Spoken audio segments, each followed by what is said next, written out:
Fields, whether it's I'm just gonna shout out Joe Milton from the Patriots, right? That could be a good option. I mean, he's a running dual threat quarterback, or even Justin Fields, or other quarterbacks that can fit into Shane Steichen's system, right? The dual threat, the RPO. So, definitely great for Ballard to be able to say that. And I want to get some of your thoughts, Aaron. What do you think of his quote right there and explaining that bringing in competition for Richardson will kind of help the team out? Honestly, for me, especially with Anthony Richardson, it could be with it being his third year. Like so far with CJ, with his third year, we know who the starter is. We know who he is. We know the confidence he has. We know the play style he has. But with Anthony Richardson, with it being his third year, with so many complications, with so many problems that have happened in these past two seasons of the Colts, with their franchise, with the playing, with the play style, with Anthony Richardson's health, it's kind of like, all right, we're giving you this third year, but you need to fight for it. And if you don't fight for it, you might just lose your job. So at this point, like from my perspective, looking at the quotes, it's, hey, go out and sign a quarterback if you want to. Maybe average quarterback, maybe like Joe Milton.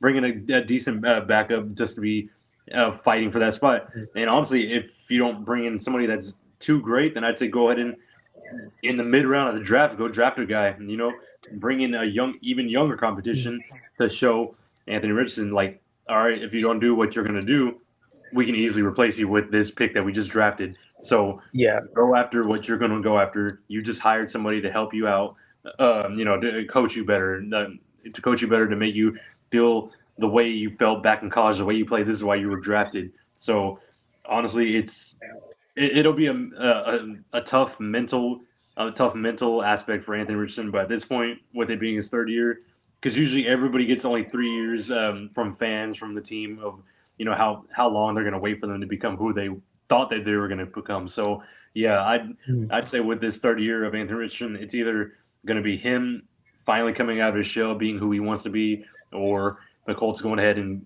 having the backup starter ready, just in case Anthony Richardson doesn't develop the way that everybody hoped that he would develop. Yeah, most definitely. And I mean, there's even news of Anthony Richardson, right? Ever since hearing these news of like, oh, we're going to bring in competition, all of a sudden we've seen him.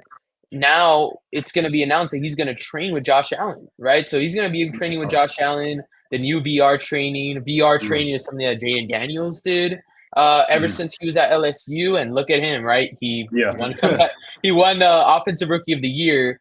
And he also took the Commanders to the NFC Championship game. So, like, again, I think seeing Anthony Richardson train with Josh Allen, training with Chris, right, the trainer of Josh Allen, that helped him get his completion percentage from a very low to very high. I think his name was Chris Hess, and he was able to help him get up there. Now, Chris Hess is going to train Anthony Richardson's accuracy. So, I really think that Anthony Richardson this offseason, now he has a healthy offseason, right? Last offseason, he was kind of hurt. Also going on podcasts, right? We saw him like not really training that much. And now this offseason, we see him taking it just a little more seriously. And I'm glad to see that from Anthony Richardson, just taking the NFL not as like, some joke, like it's easier than college, right? Some of the statements that was made, but Anthony Richardson now seems to be taking it way more seriously. And I can't wait to see what he's going to do this upcoming season. Of course, there's months to go until the next season, but definitely exciting news that he's going to be training with Josh Allen.